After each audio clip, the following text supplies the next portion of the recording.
భారతదేశంలో ఉన్న మహానాయకులందరికీ ఆదర్శంగా నిలిచిన గొప్ప వ్యక్తి మహాత్మా జ్యోతిరావు పూలే అని కాకినాడ జిల్లా కలెక్టర్ షాన్ మోహన్ సగ్లీ అన్నారు. మహాత్మా జ్యోతిరావు పూలే 199వ జయంతిని పురస్కరించుకుని శుక్రవారం స్థానిక జీజీహెచ్ సెంటర్లోని ఆయన విగ్రహానికి జిల్లా collector Shan Mohan Sagili, MP Sana Satish, MLC Perabathula Rajasekharam, Kakinada smart city MLA Vanamadi Venkateswara Rao, వివిధ సంఘాల నాయకులు, పలువురు ప్రముఖులు పూలమాలలు వేసి ఘనంగా నివాళులర్పించారు.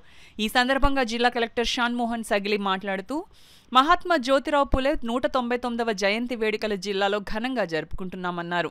సుమారుగా 200 సంవత్సరాల తర్వాత కూడా ఒక వ్యక్తిని గుర్తు చేసుకుంటూ జయంతి వేడుకలు జరుపుకుంటున్నామంటే ఆయన ఎంత గొప్ప వ్యక్తో మనం తెలుసుకోవచ్చునన్నారు. జ్యోతిరావు పూలే స్ఫూర్తిని తీసుకుని యువత ముందుకు నడవాలని ఆయన సూచించారు. పార్లమెంట్ సభ్యులు సానా సతీష్ మాట్లాడుతూ భారతదేశంలో ఉన్న మహానాయకులందరికీ ఆదర్శంగా నిలిచిన గొప్ప వ్యక్తి మహాత్మా జ్యోతిరావు పూలే అని ఆయన తెలిపారు. మహాత్మా జ్యోతిరావు పూలే అడుగుజాడల్లో రాష్ట్ర ప్రభుత్వం నడుస్తూ ఈ రోజు 513 మంది లబ్ధిదారులకు వివిధ స్వయం ఉపాధి పథకాల కింద రుణాలు అందించడం జరిగిందని ఆయన తెలిపారు. Kakinada smart city MLA Vanamadi Venkateswara Rao మాట్లాడుతూ మహిళలకు విద్య ఎంతో అవసరమని అందరూ మాట్లాడుకుంటున్నారని, ఆ సమయంలో తన భార్యకు ముందుగా విద్యను అందించి ఆమె ద్వారా మహిళల విద్యా వ్యాప్తికి ఎన్నో సంస్థలు ఆయన స్థాపించారన్నారు. 200 సంవత్సరాల క్రితమే బడుగు బలహీన వర్గాల అభ్యున్నతికి సామాజిక న్యాయం అనే కొత్త ఆలోచన విధానాన్ని తీసుకువచ్చారన్నారు. బడుగు బలహీన వర్గాల అభ్యున్నతికి అందరూ కృషి చేయాలన్నారు. బడుగు బలహీన వర్గాల కొరకు డాక్టర్ బిఆర్ అంబేద్కర్, మహాత్మా జ్యోతిరావు పూలే ఎంతగానో కృషి చేశారని, వారిని స్ఫూర్తిగా తీసుకుని ముందుకు నడవాలని ఆయన అన్నారు.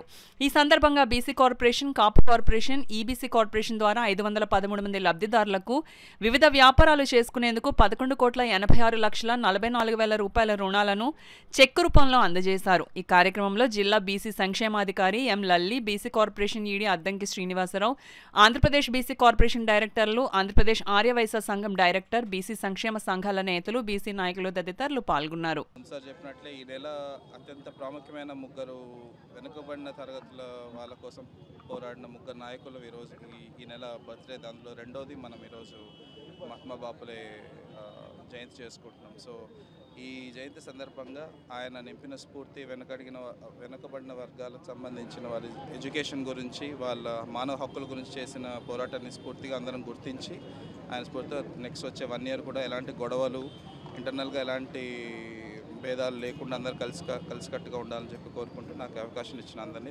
ధన్యవాదాలు. జ్యోతిరావు పూలే జయంతి సందర్భంగా నేను ఈ కార్యక్రమం జరిగింది.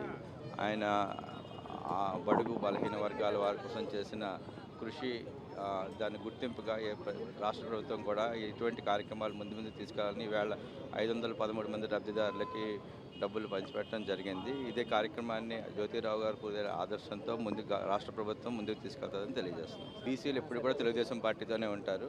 పర్టికులర్గా ఈస్ట్ వెస్ట్ గోదావరి జిల్లాలో బీసీలు ఎప్పుడు తెలుగుదేశం పార్టీ, బీసీ పార్టీ అందరూ కూడా కలిసే ఉంటాం కాబట్టి మనం తెలుగుదేశం పార్టీని బీసీ పార్టీకే పిలుస్తారు. ఈరోజు చూస్తున్నారు మీరు, ఇప్పుడే చెక్ ఒకటి అందజేస్తాం. అందులో బీసీలతో పాటు అగ్రవర్ణాల్లో పేదవాళ్ళు కూడా గుర్తించిందండి తెలుగుదేశం పార్టీ. అగ్రవర్ణాల్లో పేదవాళ్ళు, కాపుల్లో, అలాగే అన్ని వర్గాల్లో, బ్రాహ్మణ్స్లో, చౌదరీస్లో, రెడ్డీస్లో, అన్ని వర్గాల్లో పేదవాళ్ళని కూడా గుర్తించి కూడా ఈరోజు సాయం చేస్తుంది. ఈరోజు ఈ దేశంలో అసమానతలు తొలగాలనే ఆలోచనతో చాలామంది మాటలు చెప్పారు కానీ తొలగించలేకపోయారు. ఈ రాష్ట్రంలో తెలుగుదేశం పార్టీ వచ్చిన తర్వాతే అసమానతలన్నీ తొలగాలి, అందరూ సమానంగా బతకాలని ఒక ఆలోచన విధానం ముందుకు తీసుకెళ్లిన వ్యక్తి ఎవరు ఉన్నట్టు నారా చంద్రబాబు నాయుడు గారిని చాలా స్పష్టంగా చెప్తున్నారు ఈ రోజున. అదే విధంగా బీసీలకి రక్షణ చట్టం కావాలని కోరారండి ఎన్నో సంవత్సరాలుగా. ఎవరండి నెరవేర్చారు? ఎవరు నెరవేర్చలేకపోయారు. ఈరోజు తెలుగుదేశం పార్టీ చాలా స్పష్టంగా ఉంది. బీసీల చట్టానికి రక్షణ కల్పించాలని మొట్టమొదటిగా ఈరోజు ఈ రాష్ట్రంలో ప్రవేశపెట్టింది తెలుగుదేశం పార్టీ, నారా చంద్రబాబు నాయుడు గారిని సందర్భంగా తెలియజేసుకుంటూ భవిష్యత్తులో బీసీలు ఏదైతే అట్టడుగునున్నటువంటి ఆర్థికంగా బలపడాలని కోరుకున్నారో ఆ కోరికలన్నీ నెరవేరుస్తారు. జ్యోతిరావు పూలే ఆశయాలకు అనుగుణంగా ముందుకెళ్తుంది తెలుగుదేశం పార్టీ అని ఈ సందర్భంగా తెలియజేసుకుంటూ సెలవు తీసుకుంటాం.